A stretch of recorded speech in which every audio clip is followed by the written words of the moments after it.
नमस्कार दोस्तों, फिर से स्वागत है आपका आपके अपने चैनल बी लाइक इंजीनियर्स में। दोस्तों, आज के वीडियो में मैं आपके साथ डिस्कस करने वाला हूं बिल्डिंग बायलॉज। ठीक है, बिल्डिंग बायलॉज जो होता है फ्रेंड्स, चाहे आप एक सिविल इंजीनियर हैं, चाहे स्टूडेंट हैं, चाहे आप खुद का घर बनवा रहे हैं, चाहे आप कॉन्ट्रैक्टर हैं, ये सभी के लिए जानना बहुत ज़रूरी होता है। क्योंकि अगर आप प्लॉटिंग कर रहे हैं या कंस्ट्रक्शन कर रहे हैं, वो अगर बायलॉज के हिसाब से अगर आपका प्लान नहीं है, आपका नक्शा अगर बायलॉज के हिसाब से नहीं है, तो वो बिल्कुल भी पास नहीं होगा।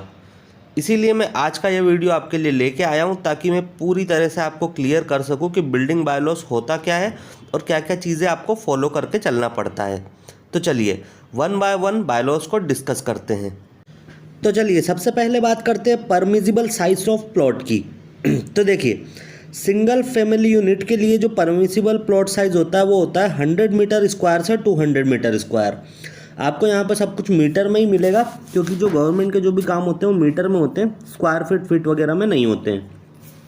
उसके बाद अगर दो सेमी डिटैच्ड फैमिली यूनिट्स हैं तो उनके लिए होगा ये 300 से 450 मीटर पर मीटर स्क्वायर। उसके बाद जो ओनरशिप फ्लैट्स होते हैं उनके लिए होता है ये 665 मीटर स्क्वायर। अब बात करते हैं बिल्टअप एरिया की। तो देखिए, बिल्टअप एरिया आपको जो परमिसिबल होता है वो होता है आपके प्लॉट के एरिया के अकॉर्डिंग। तो सबसे पहले मैं आपको बता देता हूँ कि बिल्टअप एरिया होता क्या है। तो देखिए, आपको स्क्रीन पे नज़र आ रहा है एक रोड, और रोड के पास में हमारा है प्लॉट। उस प्लॉट में एक ग्रे कलर की आपको बिल्डिंग नज़र आ रही है। बिल्कुल ईजी लैंग्वेज में समझा रहा हूँ। तो वो ग्रे कलर की जो बिल्डिंग है उसका जो हमारा एरिया रहेगा, यानी कि जो हमको कंस्ट्रक्ट करना है जितना एरिया, उसी को कहते हैं हम क्या, बिल्टअप एरिया। अब देखिए, बिल्टअप एरिया जो रखा जाता है ना, वो रखा जाता है आपके प्लॉट के साइज़ के अकॉर्डिंग।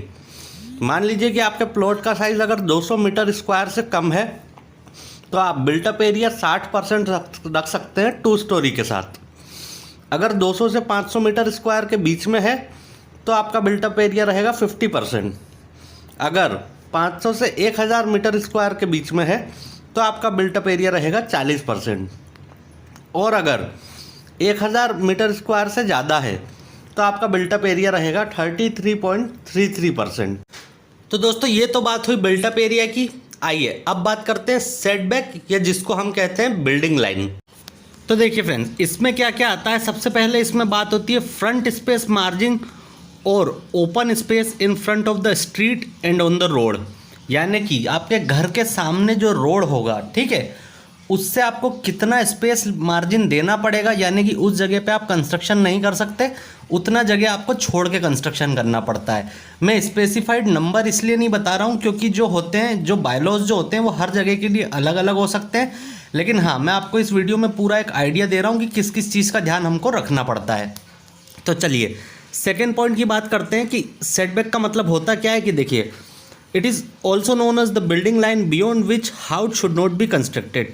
यानी कि इसको एक बिल्डिंग लाइन भी कहा जाता है, जिसके पार या जिससे आगे घर नहीं बनाया जा सकता। तीसरा पॉइंट आता है हमारा कि जो ओवरहैंगिंग स्ट्रक्चर्स होते हैं, जैसे कि बालकनी, ठीक है, जो बाहर निकले हुए हैं, लटक रहे हैं कहा जाए तो, वो इसमें कंसिडर्ड नहीं किए जाते हैं। चौथा पॉइंट आता है कि इसका पर्पस क्या है। तो देखिए, वेंटिलेशन में हेल्प करता है, ये लाइट के लिए हेल्प करता है, साथ ही साथ पार्किंग का स्पेस भी मिल जाता है।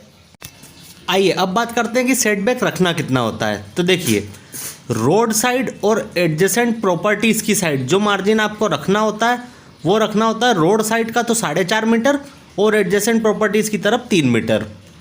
और सेकंड पॉइंट की बात करते हैं कि अगर आपके प्लॉट का एरिया 300 मीटर स्क्वायर से कम है तो जो मार्जिन रहेगा वो 3 मीटर तो रहेगा फ्रंट में, यानी कि 3 मीटर आपको फ्रंट में छोड़ना पड़ेगा और 2-2 मीटर जो है वो दोनों साइड छोड़ना पड़ेगा, यानी कि आपके घर के लेफ्ट और राइट साइड मान लीजिए। अब बात करते हैं कि रूम्स का मिनिमम एरिया कितना होना चाहिए। तो देखिए, सबसे पहले बात करते हैं living room, bedroom, drawing room, dining room, study room. इन सब का जो एरिया है वो 9 मीटर स्क्वायर से कम नहीं होना चाहिए। अगर बात करें स्टोर रूम और किचन की तो इनका एरिया 5.40 मीटर स्क्वायर से कम नहीं होना चाहिए। फिर बात करें अगर bathroom, dressing room, pump room की तो इनका एरिया 1.35 मीटर स्क्वायर से 4.5 मीटर स्क्वायर, इससे कम नहीं होना चाहिए। फिर बात करते हैं WC और टॉयलेट की तो इनका जो एरिया होता है वो 0.81 मीटर स्क्वायर से कम नहीं होना चाहिए। अब नेक्स्ट बात आती है प्लिंथ हाइट की।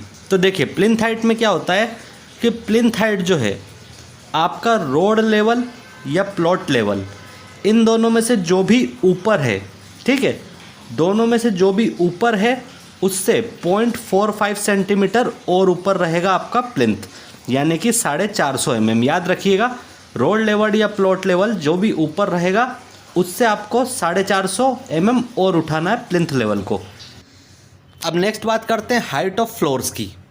तो देखिए मैं आपको ये चीज़ पहले ही बता देता हूँ कि ये हाइट लेके आपका घर नहीं बन सकता है, लेकिन हाँ बायलॉस के हिसाब से आपको मिनिमम इतनी हाइट रखनी पड़ती है। तो देखिए बाथरूम और WC की अगर बात करें तो मिनिमम 2.1 मीटर हाइट आपको रखना पड़ती है, और बाकी रूम्स की बात करें तो ठीक है, तो फ्लोर हाइट आपको जो रखना पड़ती है वो रखना पड़ती है मिनिमम 2.7 मीटर। अब बात करते हैं लॉफ्ट की। तो देखिए लॉफ्ट का जो होता है प्रोविज़न वो परमिटेड होता है किचन्स और स्टोर्स में, और लॉफ्ट को हिंदी में क्या बोलते हैं मैं आपको बता देता हूँ। तो लॉफ्ट को बोलते हैं मचान, ठीक है। अब इसकी विड्थ कितनी होनी चाहिए, तो विड्थ देखिए 1/3 of width of one side. मान लीजिए जैसे कि आपकी एक साइड की विड्थ है 3 मीटर, तो लॉफ्ट की विड्थ रहेगी 1 मीटर, ठीक है। अब देखिए वो किसकी बात हो रही है, जैसे कि आपकी किचन की एक साइड की विड्थ जितनी रहेगी उसकी 1/3 रहेगी लॉफ्ट की विड्थ।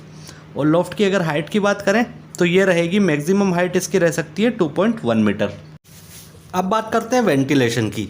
तो देखिए हर रूम में कम से कम एक वेंटिलेशन होना चाहिए, और जो वेंटिलेशन का एरिया होगा वो पूरी वॉल के एरिया से 1/3 इससे ज़्यादा नहीं होना चाहिए। अब बात करते हैं स्टेयर्स की, यानी कि सीढ़ियों की। तो देखिए जो आपकी सीढ़ियों की मिनिमम चौड़ाई होनी चाहिए वो होनी चाहिए 0.9 मीटर, और जो एंगल ऑफ पिच होता है वो होना चाहिए 30 डिग्री से लेकर 45 डिग्री। उसके बाद स्टेयरकेस का जो केबिन एरिया है, जिस एरिया में स्टेयरकेस बनेगा, वो ज़्यादा से ज़्यादा 11 मीटर स्क्वायर होना चाहिए। अब नेक्स्ट बात करते हैं कंपाउंड वॉल की। तो देखिए कंपाउंड वॉल में इतना ही होता है कि इसकी जो हाइट होगी, जो इसकी मैक्सिमम हाइट होगी वो 1.5 मीटर से ज़्यादा नहीं होना चाहिए। फिर नेक्स्ट और बात आती है फ्लोर स्पेस इंडेक्स की, ठीक है। तो अगर आप अपना घर बना रहे हैं खुद का तो ये थोड़ा सा आपके लिए ज़्यादा टेक्निकल हो जाता है, और इसका एक चार्ट भी होता है, तो वो चीज़ मैं इतनी लंबी इस वीडियो में डिस्कस नहीं करने वाला हूँ। लेकिन हाँ जो इंजीनियर्स हैं और जो स्टूडेंट्स हैं उनके लिए ये फार्मूला बहुत इंपॉर्टेंट है, तो इसको तो बता ही देते हैं अपन। तो देखिए FSI का जो फार्मूला होता है वो होता है area of all floors divided by total plot area. यानी कि आपके जितने भी फ्लोर हैं, मान लीजिए कि 1000 स्क्वायर फीट के 3 फ्लोर हैं, तो 1000, 2000, 3000, ठीक है। तो 3000 स्क्वायर फीट तो आ गया आपका एरिया ऑफ ऑल फ्लोर्स, और जो आपका प्लॉट का टोटल एरिया है 1500 है, 1600 जो भी हो सकता है, उससे आप डिवाइड करेंगे तो आपको मिलेगा फ्लोर स्पेस इंडेक्स। तो दोस्तों ये था हमारा आज का वीडियो, जिसमें हमने देखा कि बिल्डिंग बायलॉस क्या क्या होते हैं, और इससे जुड़ी हुई जितनी भी टेक्निकल टर्म्स थी वो मैंने आपको समझाई। तो फ्रेंड्स उम्मीद करता हूँ ये आपको इन्फॉर्मेशन पसंद आई होगी। अगर आपको वीडियो पसंद आई है तो वीडियो को लाइक कीजिए, और जिस भी आपके फ्रेंड को, आपके रिश्तेदार को, किसी को भी ज़रूरत हो उसके साथ इस चीज़ को शेयर कीजिए। चैनल को सब्सक्राइब ज़रूर कीजिएगा और बेल बटन को ऑन कीजिएगा, जिससे कि जब भी मैं कोई इसी तरह का इंपॉर्टेंट वीडियो इस चैनल पे अपलोड करूँगा तो आपके पास सबसे पहले नोटिफिकेशन पहुँच जाए।